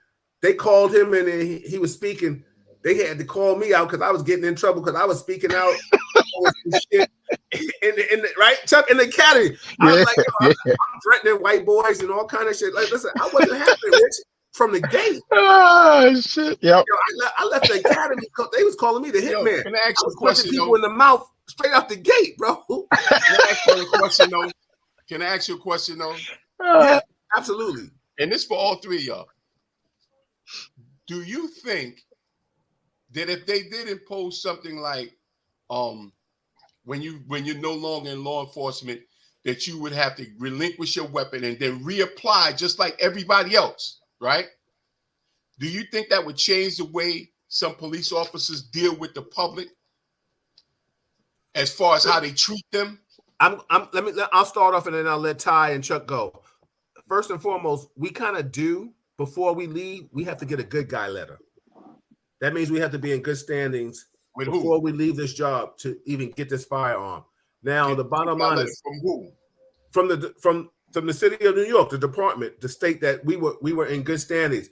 That means our records, our past history in law enforcement, that, you know, everything can come into play now. This is the time when the job can say, because everybody knows when you leave this job, the gun is the money maker. You can hire any of us for security with a gun or without. But trust me, the numbers change when it's with a gun. So people want that gun. That gun is a very important tool for a money standpoint, not just for a safety standpoint, but for a monetary standpoint. But my point in trying to answer your question, and I'll give it to Chuck and then Ty come back, is the bottom line is If I shoot somebody now, God forbid, I shoot somebody as John Q. Public. I don't shoot anybody as a prior law enforcement. Now, how the law enforcement treats me when they come is a whole different game. But I still probably have to get arrested. Chuck, you were the lieutenant. Correct me if I'm wrong. I might still have to get arrested and go in front of a grand jury. And if Right. they may say, well, listen, okay, it was self-defense. This is when my articulating comes in and I'm able to articulate my story. But the bottom line is, will it change how people treat people from the conception of this job? I doubt it, Rich, because let me tell you something. This job is all about the phone call. This job is all about who you know. Even to this day, it's still about what you know and who you know. You know that you're part of this political process. You know it's about phone call. You got them in your pocket. So I'm just saying it doesn't change. No, what I was really trying to allude to, like, you know, that cop that's that fucking piece of shit that just fucks with people for no reason. Right. People like, you know, that racist motherfucking cop. Mm-hmm. That know because he got that gun, he's that dude. When he leaves law enforcement, he's naked now. Right? Well, he now think about, well, damn, I'm only gonna have this gun as long as I'm this. So either I stay this and rock out for the rest of my life, because once I become a civilian, I got a lot of motherfuckers that I did some real fucked up shit to. Now, I'm not talking about the cop that's doing his job. I'm talking about that motherfucker that's that motherfucker. Will that affect him saying, you know what, let me fall back because a couple of years I'm going to be out and I got to go through the same process he got to go through to get this gun. Not saying he won't get it, but it's not a given that you got it. I think you answered your own question. Go ahead, Chuck. Well, I mean, to Bill's point, like he was saying, there's a certain protocol you have to go through, and you have to be able to substantiate and be somewhat of a level-headed and balanced person throughout the course of your career, and all that comes into par and parcel when you get ready to leave. And if in fact they can show any, and that's what it comes down to, like Bill said, they take into consideration the totality of everything that you've done in regards to your career, and that will dictate whether or not you get this good guy letter and then possibly be able to walk away with your firearm. But by the same token, if you are an officer that's on the job now, and because of everything in terms of the scrutiny and everything associated with being transparent, I mean, they've put in certain types of parameters where an officer, if he's excessive or he's behaving in a way which they feel that's unbecoming, you know, being suspended and having your shield and gun taken away from you and you being put under a building for a year or 18 months, believe me, that's probably one of the most derogating things any cop can go through. That to still be on the job, and then now you have to sit in a room, whether it be at a Viper or maybe you might be at the quartermaster, because of your egregious behavior. And now it has nothing to do with you having to kill anybody. You just did something or behaved in a way that says, you know what, this guy's a problem. We're going to have to suspend him, or we modify him. We modify him, they'll take your gun. And that's while you're on the job. And now you're sitting someplace with an ID card that says no firearms. Or they may put you in a position to say, you know what, you're such a dick. They'll I-09 you, which is another different designation that something is off with you, that something is not right. And now you can't carry a gun until a psychologist clears you and says, okay, now you can give him back his firearm. But as of right now, he has to be assigned to desk duty. So I'm saying there are certain circumstances, especially if someone starts to compile a certain amount of CCRBs, right, or excessive force complaints. There are now things put into place for the purposes to ensure that this person is put under wraps. And sometimes, yes, they will take their gun while they're working, which is probably, like I said, for most police officers, when you're still on the job, not when you leave the job, but when you're on the job and you get modified or you get suspended or you get I-09 and your guns are taken from you and you have to go to and from work every day without it, for any cop, for that they feel that that's almost like their manhood has been taken from them. You know what I'm saying? Absolutely. I mean, Ty? Just to piggyback off what Chuck said, you know, as a civilian, the worst thing that could ever happen to you is to take away someone's self-respect and someone's dignity. And when officers do that and they are reprimanded for it or put in certain positions for it, it makes it difficult for them when that time comes, if they have to turn around and they still don't have their guns back and now they're ready to retire, they may not get them.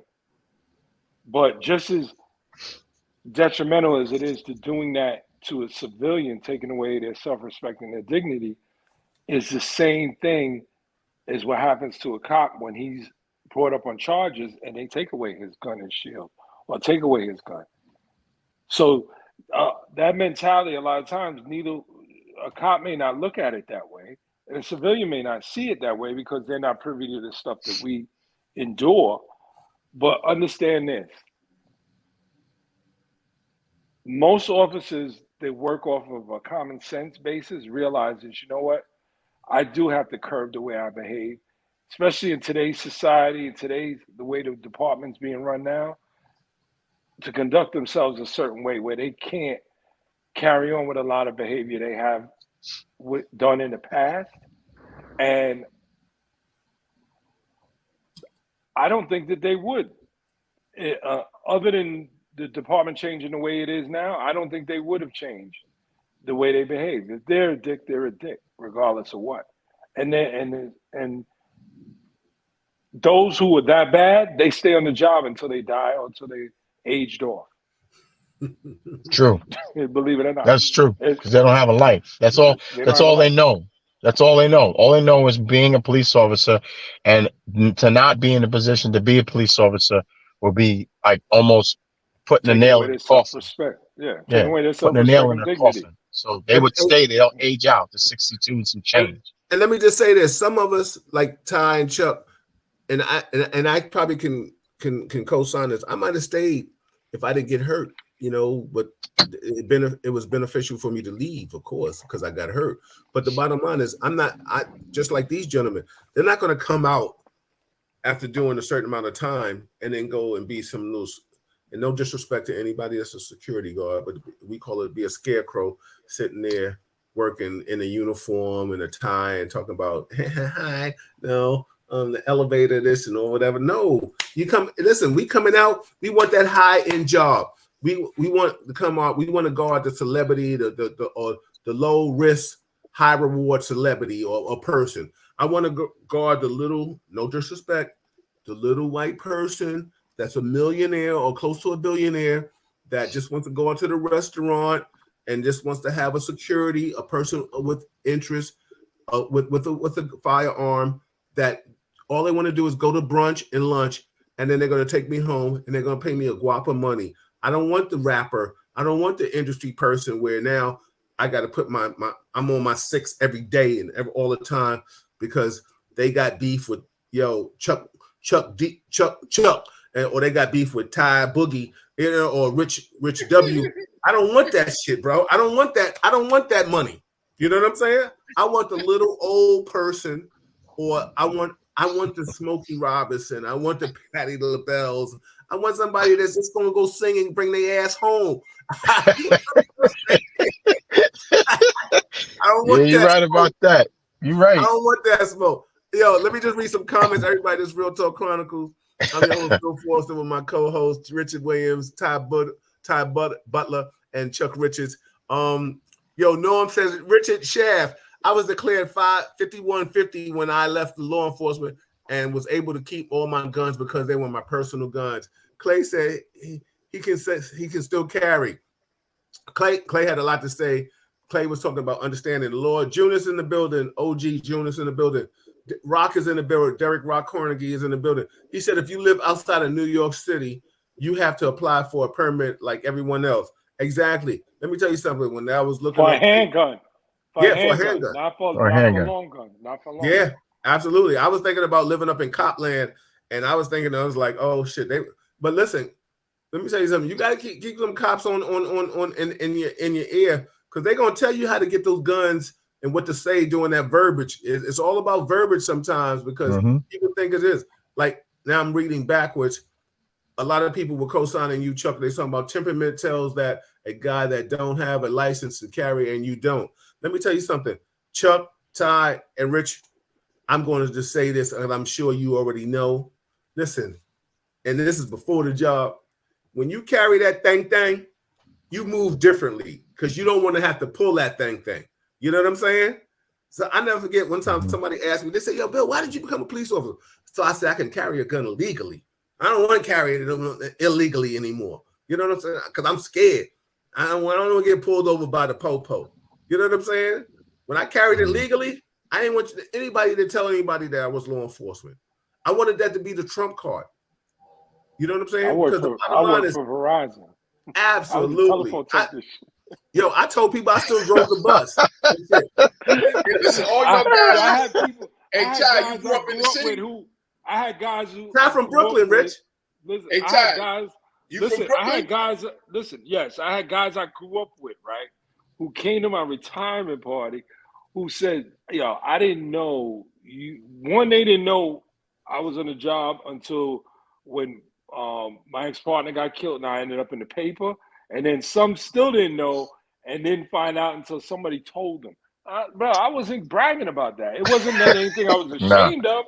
It's just that I had my own personality. I moved a certain way, and I didn't need that extra added aggravation when I'm out. You know, that was it. The bottom line is, there was some cats that came on the job. The job didn't. And I can speak for myself as well as Bill and as well as for Todd. The job didn't define us. It was a career. All right. I came in, I did what I had to do. I was providing and given an opportunity. And yeah, it exposed me and gave me access to shit that I probably never would have been able to do and to see. But it didn't define me as a human being. It didn't define me as a man, because I was already crazy as fuck before I got on the job. So I didn't need to come on the job to make me crazy. I was already fucked up. So it was all good. You know what I mean? But where you from? I'm from Harlem. Huh? I'm from Harlem. From Harlem. Yeah. All right. Ain't none of us from the suburbs, Rick. But listen. No, we didn't grow up. Yeah, that's right. Hey, What are you talking about? But listen, this is my question. All right. Bill already answered it for himself. Did y'all used to have that thing before law enforcement? Absolutely. Absolutely. Yo, I got Absolutely. It's funny he said that, because I was on the three-way call with, and I'm not gonna mention no names, with two friends of mine who are in Hollywood, and one of them has known me since high school, and he starts joking on the phone. He says, "Yo, Ty, you remember when we was in high school and you came to school with the tutu and then it had." So I was like, "Yeah, I don't know what you're talking about." Yo, word, like. Listen, I gotta tell you something. Listen. And these are two prominent dudes. I'm not gonna mention their names, but they prominent, and people know them, and it's a joke. But where we came from, it was a different world, bro. And I grew up in Flatbush. People weren't, when I grew up, they weren't giving no one a fair one in Flatbush. It was about a gun. You come to Harlem and get a fair one. Something. You go to Bed-Stuy and get a fair one, but not in Flatbush. Guys that didn't really know me, that I came into being in introduced to and stuff like that, they would tell my boys, "Yo, that nigga's a cop, man." They would think I was police. Police right now think I'm police. I can walk in a room full of cops and they all think that I'm on the job. But Rich, let me just say this about you. And this is why I love you, dog. I really do. Let me tell you something. You are the epitome of a real Harlem Night and a real dude that played, and I say with affection, was able to touch both sides of the track. You understand what I'm trying to say? You could walk in a crowd of real G's, and they're gonna give you the respect because they know either you or your family, whatever. And then you can walk in a crowd of chiefs and commissioners, and they're still gonna give you respect. But that's the evolution of what Ty, Chuck, and myself have all done. And this is why I can do this podcast, and you not get I not get any flack and feedback from anybody that I've worked with, because they can't say anything about me. First and foremost, I can tell them where you at this age at 58 years old, where you want to meet me at. Because the bottom line is I held that court. You understand what I'm trying to? And I ain't the baddest dude. Listen. Anybody know my straight is big B fly. I'm all about the girl. Back in the days, I was all about the girls and the money. You know what I'm saying? Listen, the party where's that? But I say this, when I came on that job, I was already different with the hands. A lot of cats, listen, they wasn't about that knuckle game. And when you was from the inner city, you didn't even have to be official, have official training. But to be an inner city cat, a lot of people didn't want to touch that. They didn't want their chin to get touched. It was real different. But the bottom line is to be a formal look. I hate to tell him. Look at this guy right here, Ty Chuck. He giving us all his business. He taking pictures. Look at this. Oh shit! Hey yo, you know what that is? That's the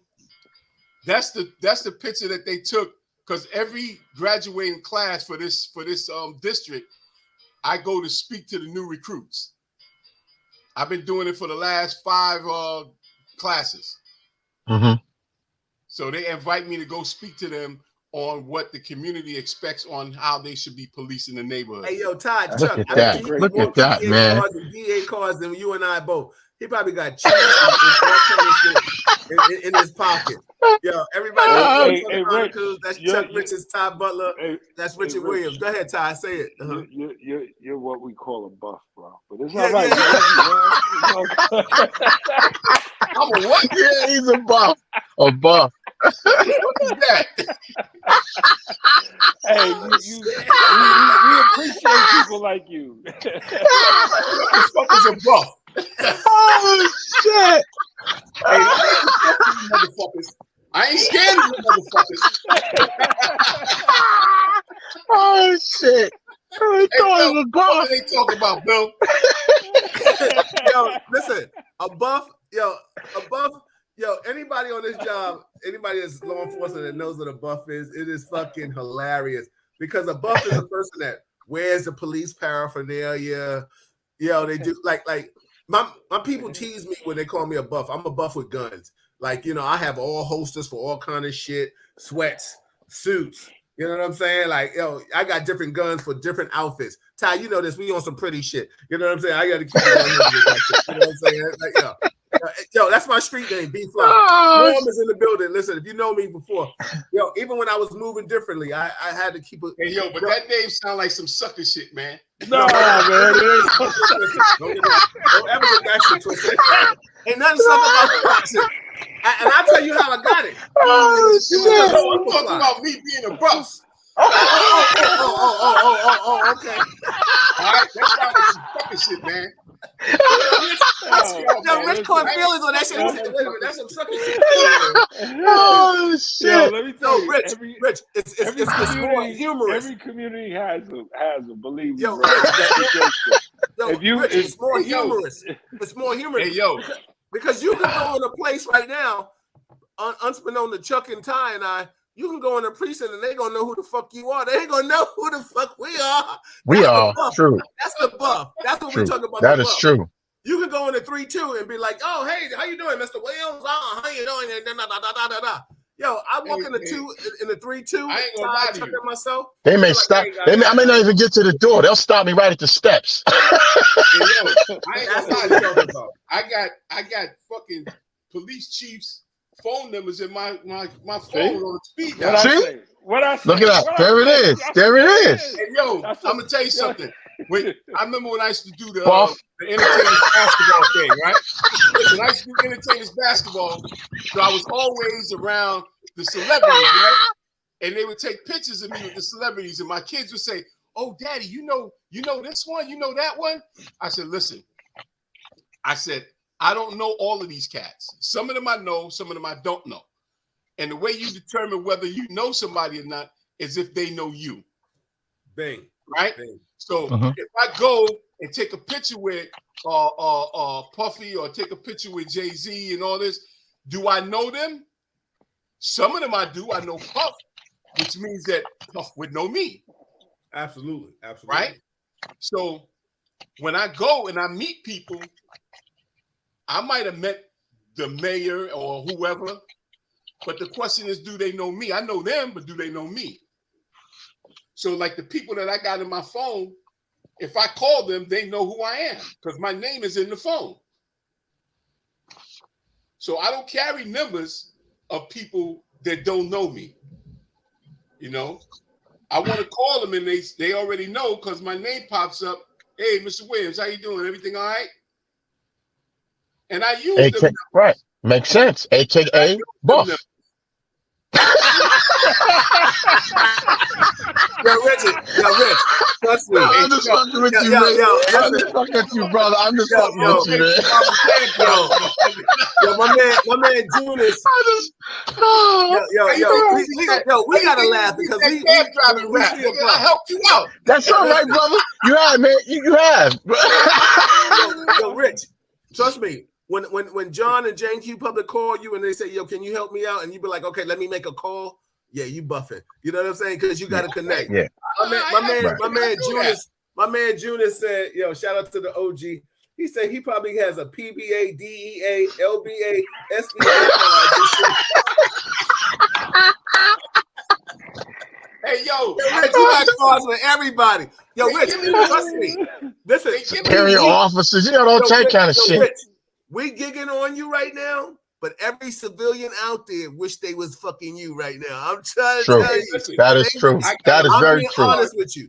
Listen, we can joke with you.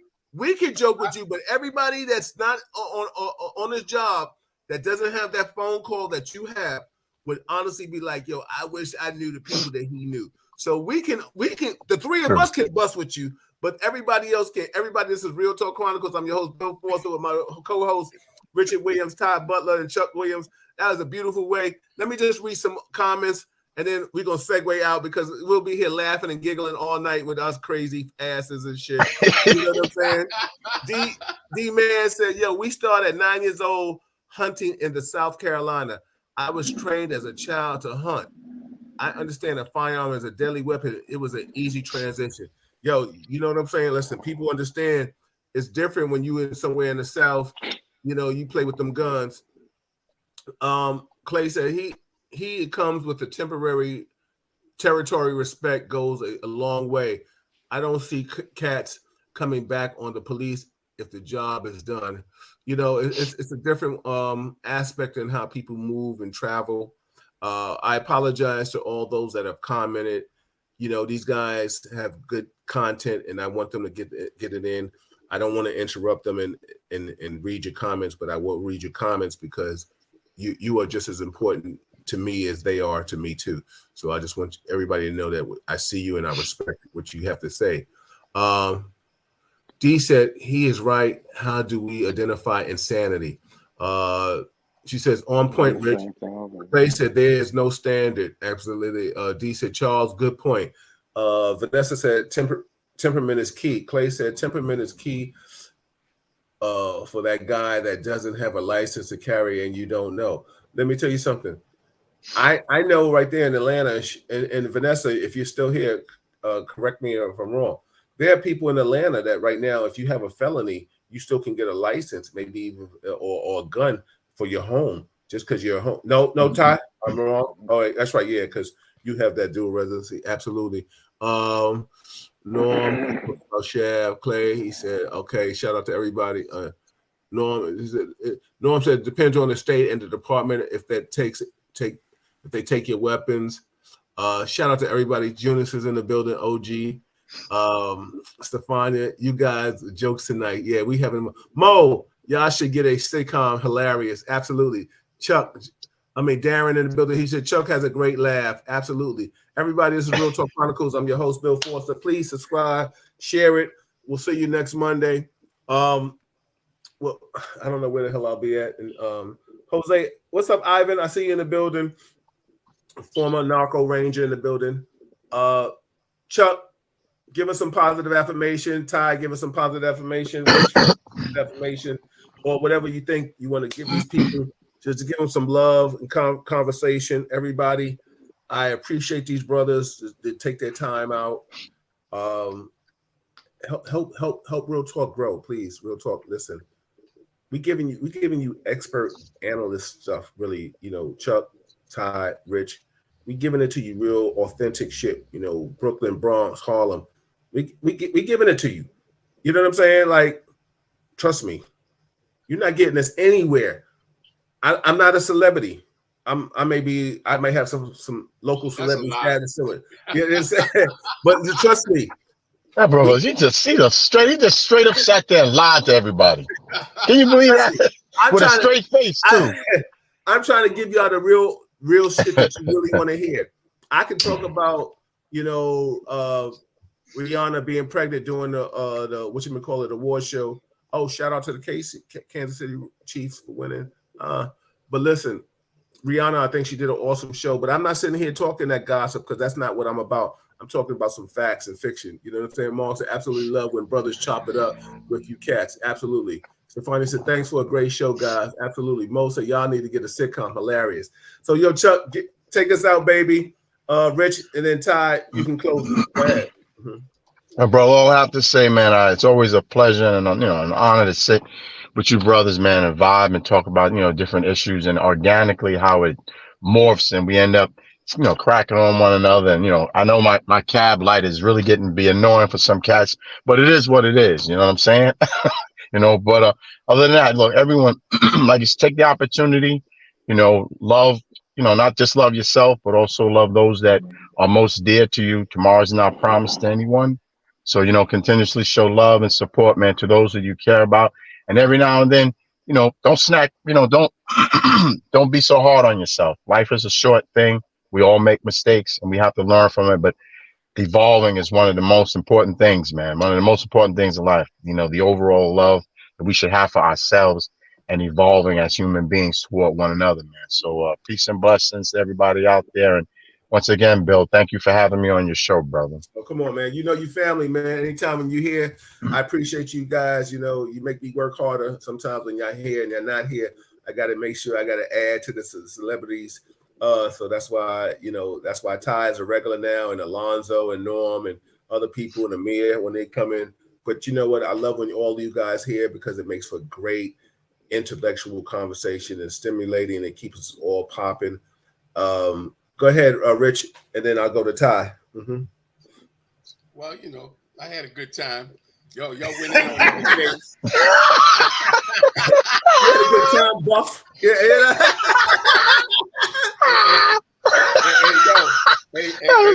Hey, yo, Rich, quiet's kept. I'm a buff now too. I be getting them names and numbers and shit. Listen, I try to keep my speed dial on a proper. Eric Adams, whoop. Chiefs, commissioners, what up? And hi, it's Billy. You know what I'm saying? Billy. Hey, listen, it's not what you know, it's who you know. Oh God! Now, what you know is who you know. Absolutely. Hey, but listen, man, I always have a good time chopping it up with you guys, man. I appreciate y'all allowing me to wild out with you.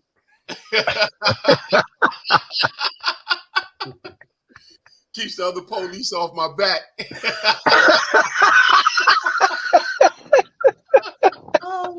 Oh shit! Oh shit! And yo, Ty, man, that ain't no fucking Brooklyn hairstyle. Where you get that shit from?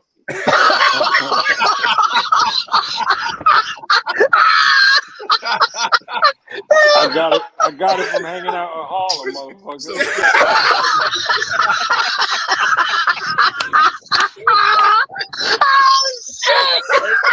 That's the Harlem Renaissance look. That's what brothers do.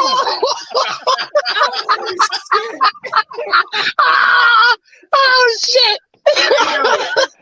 You can't get four positive black people together. You see what the hell happened. Oh shit!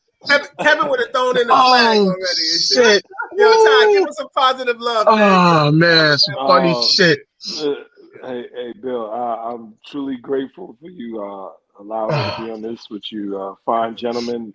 I'm happy to be here with Rich, the Buff, and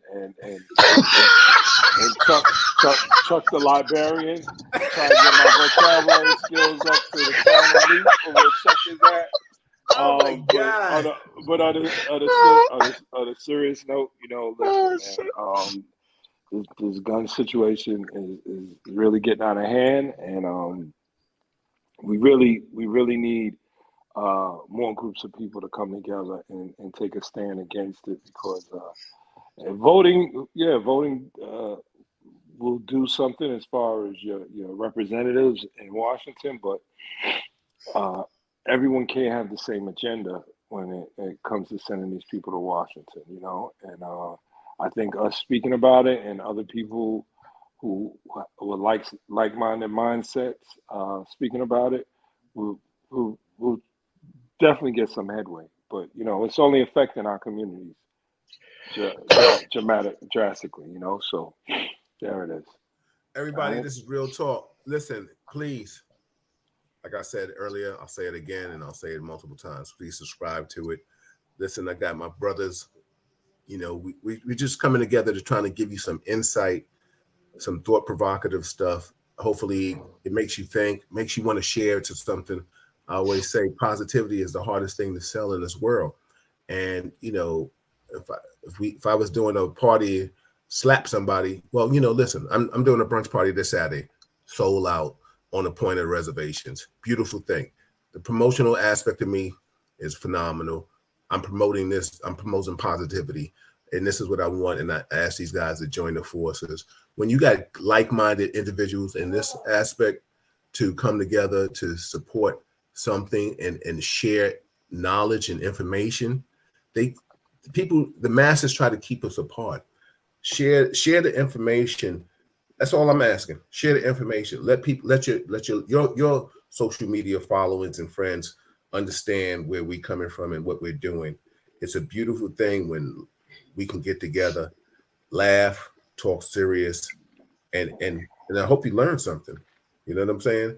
This is Real Talk Chronicles. This Saturday, I'll be at the brunch party, Beautiful People brunch party, assorted flavors, Danny D, T-Rock, and yours truly. And of course, I got the First Lady, Malika. She's holding it down with me.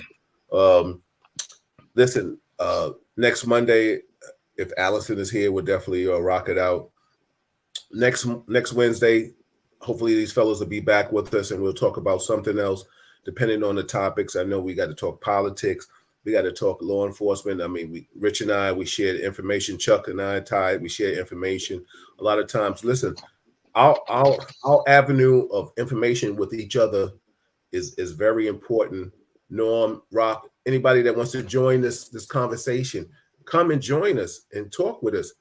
We need insight, because the bottom line is we don't want to hear it from just a law enforcement standpoint. We're still John and Jane Q Public, Ty, Chuck, and myself. We still touch the streets. Rich, he's a buff, but he knows the streets. You know what I'm saying? Like, but Rich, let me tell you something. Rich and I talk. You know, we share information. His ears to the streets. He is the community, which is like he's straight 100 Harlem Polo Ground. So the bottom line is he understands what the cries of the people are. Ty and I do, and Chuck. But you know, sometimes people feel a little like when the people come to us, they may have that conversation where, well, what do you think? You know what I'm trying to say? Where Richard is probably maybe, and correct me, Rich, you might be more a problem solver. People don't look for me and Chuck to try to solve the problem. They look to us to find out, do you feel what they did was right or wrong? But the bottom line is, it's almost like got to be real black for the community or brown for the community, our Latin people too. But also too, listen, for the blue, you got to respect us. You know what I'm saying? I to this day, I still tell my blue family, I'm black first. If you got to respect my skin tone, man, this is who I am. You know, that's all I can give you. And I always got to keep that 100, and I'm true to be. You know, I'm true to my culture. I'm true to my people. And that's everybody. Why I fucks with you, Bill. Huh? That's why I fucks with you. Absolutely, brother. Absolutely. Everybody, I respect these gentlemen. First. I respect these gentlemen. I appreciate them. That's Richard Williams. That's Ty Butler. That's Chuck Richards. I am Bill Foster. This is Real Talk Chronicles. Listen, for those that are partying, I see you loving God. Thanks for you chiming in. If you free Saturday, I see you at the brunch party. Come on and have a drink with your boy. Thank you all for chiming in. If anything, force of the moment with positive vibes. We out of here. Peace. Peace. Yo, we